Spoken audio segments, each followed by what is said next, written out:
तो स्टूडेंट्स, आज हम वर्टिकल एंगल मालूम करने की कोशिश कर रहे हैं थियोडलाइट की मदद से। तो इसको मालूम करने का तरीक़ा ये है कि पहली चीज़ तो यह है कि आपको टेम्पररी एडजस्टमेंट्स करना है।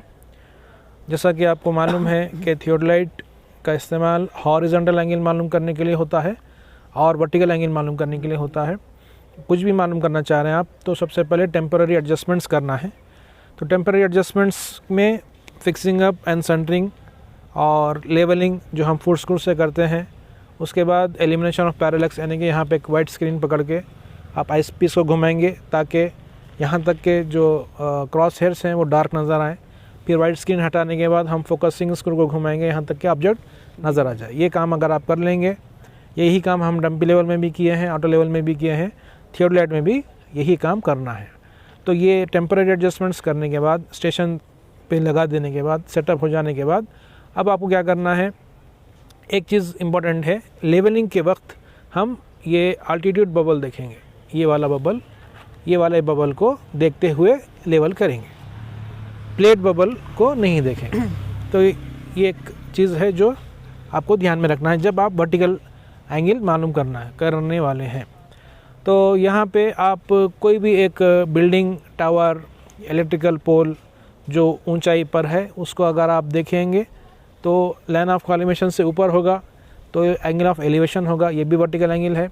और लाइन ऑफ कॉलिमेशन के नीचे, यानी कि बिल्डिंग के नीचे या कोई सड़क का कोई हिस्सा है या इलेक्ट्रिकल पोल का नीचे का हिस्सा है या आप पहाड़ पर हैं, नीचे वाले हिस्से को देख रहे हैं, बहरहाल नीचे वाले हिस्से को अगर आप देखेंगे तो वो एंगल ऑफ डिप्रेशन होगा।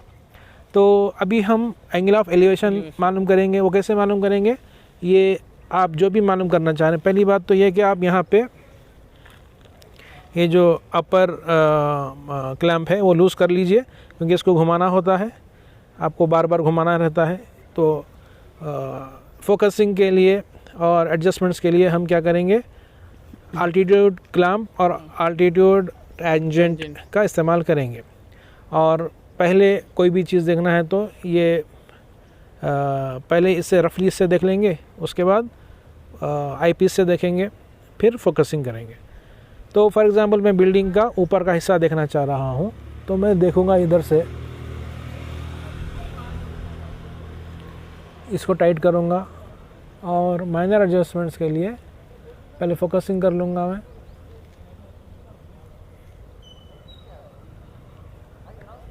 फोकसिंग कर लूँगा,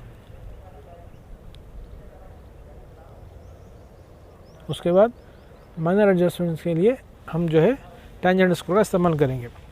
अब क्या करना है आपको मैं दिखाऊंगा इसी पोजीशन, इसको मैं डिस्टर्ब नहीं कर रहा हूँ इधर कैमरे की तरफ दिखाने के लिए। अब जब ये आ गया तो हम यहाँ पे देखिए दो वर्नियर्स हैं, वर्नियर सी और वर्नियर डी। तो वर्नियर सी और वर्नियर डी में आपको ये मालूम करना है, रीडिंग मालूम करना है। तो रीडिंग कैसे मालूम करेंगे, वर्नियर सी में आप जो है डिग्रीज, मिनट्स, सेकंड्स देखेंगे, यानी कि वर्नियर का जो ज़ीरो है, यहाँ पे नीचे वाला ज़ीरो जहाँ पर 00 था पहले देखने से पहले, वहाँ पर कौन सा रीडिंग आ रही है ये आप देख लीजिए। तो वर्नियर के ज़ीरो के पास मेन स्केल का क्या रीडिंग है, कौन सी लाइन वहाँ पर करीब में है वो आप देखिए। उसके बाद ये मेन स्केल हो जाएगी। फिर वर्नियर स्केल में क्या है, कौन सा लाइन, कोई एक लाइन 0 से लेकर 20 तक कोई एक लाइन कोइंसाइड हो जाएगी वर्नियर मेन स्केल की कोई एक रीडिंग से। तो वो कौन सी लाइन है एक बार देख लेना है। तो मेन स्केल का कैसा मामला है, मेन स्केल का सेम जैसा हॉरिजॉन्टल एंगल में था, यानी कि बड़ी बड़ी लाइंस जो हैं वो डिग्रीज़ की होंगी और बड़ी बड़ी लाइंस के बीच में जो छोटी छोटी लाइंस हैं वो मिनट्स की होंगी। एक छोटी लाइन का मतलब 20 मिनट और एक छोटी लाइन का मतलब 40 मिनट।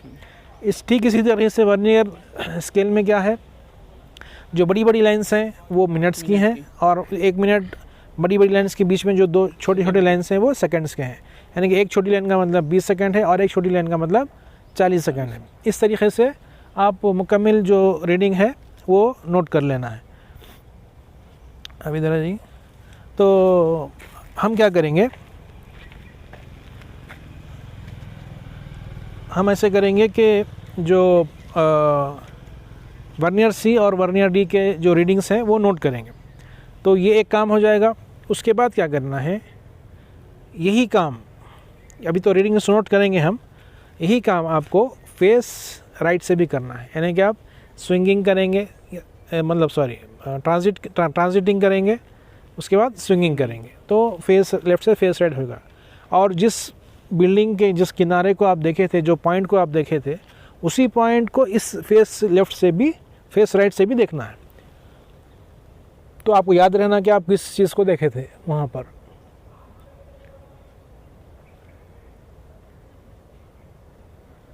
तो फोकसिंग कर लेना, टारगेट कर लेना, और जो अल्टीट्यूड क्लैम्प है वो क्लैम्प कर देना। तो यहाँ पे आप क्या करना है, अब क्या हुआ, अब यही काम हम फेस राइट से कर रहे हैं। फिर से आप वर्नियर सी और वर्नियर डी देखना है, और इसमें मेन स्केल पर जो रीडिंग है डिग्रीज मिनट्स वो देखना है, और वर्नियर में कौन सा कोइंसाइड आ रहा है ये देखना है। ठीक उसी तरह वर्नियर डी में भी आप मिनट्स और सेकंड्स देख लीजिए, दोनों का एवरेज निकाल लीजिए, और जो tabular column, standard tabular column दिया गया है उसमें रीडिंग्स आप रख देंगे और एवरेज मालूम कर लेंगे वर्नियर सी वर्नियर डी का, और फेस लेफ़्ट और फेस राइट का। तो असल जो फाइनल एंगल आपका वर्टिकल एंगल आ जाएगा। अब क्या करना है, ये आप ऊपर देख लिए, एंगल ऑफ एलिवेशन आ गया फेस राइट फेस लेफ़्ट से। अब यही काम आप नीचे देखना है। नीचे देखने से क्या होगा, नीचे देखने से आपको एंगल ऑफ डिप्रेशन आएगा। क्या आएगा, एंगल ऑफ डिप्रेशन आएगा। तो यहाँ पे क्या करना है, नीचे कोई एक मैं स्टोन जो है चूज़ किया हूँ, जो चुना हूँ, जो पॉइंट मैं लिया हूँ, उसको मैं देख रहा हूँ यहाँ से। तो उसको देखने के बाद हम क्या करेंगे, क्लैम्प को लूज़ करके हम नीचे देखेंगे, क्लैम्प कर देंगे। माइनर एडजस्टमेंट्स के लिए टेंजेंट स्क्रू का इस्तेमाल करेंगे। ये अब बिल्कुल हर वक्त यही करना है। उसके बाद फोकसिंग के लिए फोकसिंग स्क्रू का इस्तेमाल कर लेंगे। उसके बाद फिर से वर्नियर सी और वर्नियर डी, इसको मैं क्योंकि ये इसको मैं घुमा के बताता हूँ यही पोजीशन पे। फिर वर्नियर सी और वर्नियर डी को आप देखेंगे, जैसा अभी बताया था मैं। वर्नियर सी में मिनट्स, डिग्रीज मिनट्स सेकंड्स पढ़ना है, वर्नियर डी में मिनट्स और सेकंड्स पढ़ना है। दोनों का एवरेज निकालना है। डिग्रीज में तो कोई फ़र्क आएगा नहीं, और मिनट सेकंड्स में फ़र्क आ सकता है, तो दोनों का एवरेज निकाल लेंगे। निकालने के बाद आपको वैल्यू आ जाएगी। और यही काम आपको क्या करना है, जो पॉइंट को आप यानी कि फेस लेफ़्ट से देखे थे, उसी पॉइंट को आप फेस राइट से देखना है। उसके लिए आप ट्रांजिटिंग करना है, स्विंगिंग करना है। उसके बाद जो है आप जो पॉइंट देखे थे नीचे, वो पॉइंट को याद रख लेना, उसी पॉइंट को दोबारा फेस राइट से देखना। उसके लिए आप क्लैम्प का इस्तेमाल करिए, फोकसिंग स्क्रू का इस्तेमाल करिए, आईपीस का इस्तेमाल करिए, और वही पॉइंट पे आप दोबारा आ जाएंगे। तो आपको मैं बताऊंगा कि ये कैसा होगा। ये वर्नियर सी वर्नियर डी फिर से आपको मालूम कर लेना है।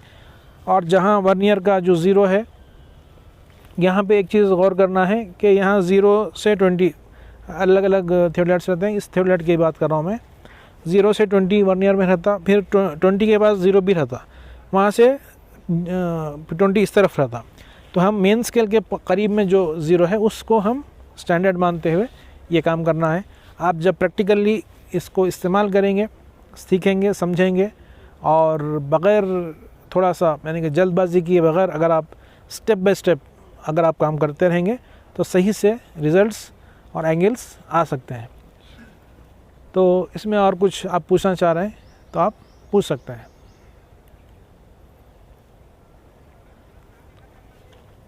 सर जैसे ऊपर पहले देखेंगे जो एंगल आएगा, फिर दूसरी बार फेस राइट से देखेंगे, पहले फेस लेफ्ट से फिर फेस राइट, फिर दोनों को जोड़ के एवरेज निकाल देंगे। जी, अभी ये जो क्वेश्चन है हमारे साथी का कि जो पॉइंट को आप ऊपर देख रहे हैं या जो पॉइंट को आप नीचे देख रहे हैं, उसी पॉइंट को आप फेस लेफ़्ट से जो भी देख रहे हैं, उसी पॉइंट को आप फेस राइट से भी देखना है। यही है आपका क्वेश्चन है, देखना है, दो वही पॉइंट को देखना। उसी पॉइंट को देखेंगे तो वही रीडिंग आएगी। फिर दोनों को अगर आप कोई दूसरा पॉइंट देखेंगे तो नहीं आएंगी। तो दोनों पॉइंट्स का आपको एवरेज निकालना पड़ेगा, मीन निकालना पड़ेगा। दोनों की रीडिंग नोट करना है। जी, दोनों की रीडिंग नोट करना है। तो सर जो पहली बार जैसे जिसको फोकस करके देखेंगे उस पर पहले 0 सेट करेंगे ना। हाँ, ये क्वेश्चन अच्छा है, आप ये ले लीजिए, ये ले लीजिए। तो इसमें जो क्वेश्चन है वो ये है कि 0 सेट करना है। तो यहाँ पे आप ये इसका जवाब देता हूँ मैं, वो ये है कि अगर आप ये इंस्ट्रूमेंट को लेवल कर दिए मतलब इंस्ट्रूमेंट बिल्कुल सीधा हो गया, तो यहाँ पे वर्नियर सी में वर्नियर का ज़ीरो और मेन स्केल का ज़ीरो जब 0 0 हो जाते हैं, मतलब जब ये लेवल होता है मतलब ये सीधा है, वही ज़ीरो है इसका। इसका सीधा हो जाना खुद ज़ीरो है, इंस्ट्रूमेंट का लेवल हो जाना खुद ज़ीरो है। उसके अलावा आप टेलीस्कोप को ऊपर ले जाएंगे तो वो ज़ीरो से ही ऊपर जाएगा, ज़ीरो क्रॉस करके ही ऊपर जाएगा, और टेलीस्कोप को नीचे ले जाएंगे तो ज़ीरो क्रॉस करके ही नीचे जाएगा। तो वर्टिकल एंगल निकाल रहे हैं ना हम। अब हॉरिजॉन्टल एंगल में आप 0 0 फिक्स करते थे पहले कर दे के आप क्या करते थे, अपर क्लैम्प लोअर क्लैम्प दोनों क्लैम्प कर देते थे। उसके बाद अपर क्लैम्प लूज करके घुमाते थे तो रीडिंग चेंज होती थी। तो 0 उधर ही रहता था जहाँ पे वो नहीं रहना है इनिशियल पॉइंट पे। यहाँ पे कैसा है, वर्टिकल एंगल होने की वजह से लाइन ऑफ कॉलिमेशन 0 है हमारा। क्या है बात समझ में आपको? ये बहुत इंपॉर्टेंट क्वेश्चन हमारे साथी पूछे हैं, और ये क्वेश्चन पूछने से जो हमारे स्टूडेंट्स देख रहे हैं उनको भी इसका फ़ायदा होगा। क्या है भाई, लेवल इंस्ट्रूमेंट लेवल हो जाना खुद इस बात की गवाही है कि इंस्ट्रूमेंट 0 है। और कोई क्वेश्चन बोल रहे हैं सर? जैसे इसमें देखने गए पहले इसमें लोअर क्लैम्प और इसमें सिर्फ एक ही क्लैम्प है। नहीं सर, उसको घुमाने के लिए पहले लोअर क्लैम्प और अपर क्लैम्प लूज कर देना काफ़ी है। अपर क्लैम्प लूज सर जब नीचे देखेंगे तो सेम रीडिंग आएंगे क्या? नहीं, कोई ज़रूरी नहीं है। आप जहाँ देख रहे हैं वहाँ रीडिंग आएगी। फॉर एग्जांपल अगर आप मिसाल के दे रहा हूँ कि आप कोई दूर की चीज़ देख रहे हैं तो ऐसा देख लिया तो काफ़ी रहता। वो जो दूर की चीज़ है उसके करीब जाके देखा तो ऐसा देखना पड़ता। कोई भी चीज़ करीब है, जैसा ये झाड़ है तो झाड़ को ऐसा यूँ उठा के मुंडी उठा के देखना पड़ता, मतलब एंगल बढ़ता। इसी झाड़ को अगर मैं दूर से देखूंगा तो ऐसे देखने से एंगल कम, मगर डिस्टेंस ज़्यादा होता। सर जो चीज़ को जो है राइट और लेफ्ट से देख रहे हैं नीचे की चीज़ को, तो वो चीज़ हम जो है राइट से देखेंगे तो रीडिंग वही आएंगे, और फिर जो लेफ्ट से देखेंगे क्या रीडिंग सेम रहेंगे? सेम रहना चाहिए। फेस लेफ्ट से जो रीडिंग देखिए आप, वही रीडिंग फेस राइट से भी होगी। अगर आप वही पॉइंट को देख रहे हैं तो, अगर आप पॉइंट चेंज कर दिए या पॉइंट भूल गए, किसको देखे तो याद नहीं है, तो फिर रीडिंग चेंज हो सकती है। ठीक है, और कुछ डाउट्स तो नहीं है? तो अब आप जैसा मैं आपको समझाया हूँ बस आप ये काम शुरू करिए और टैबुलर कॉलम में ये रीडिंग्स नोट करने की कोशिश कीजिए और सही से एक एक्सपेरिमेंट हो जाएगा। फिर अगले कोई एक्सपेरिमेंट में हम ज़रूर इस वीडियो में आपसे मुलाकात करेंगे।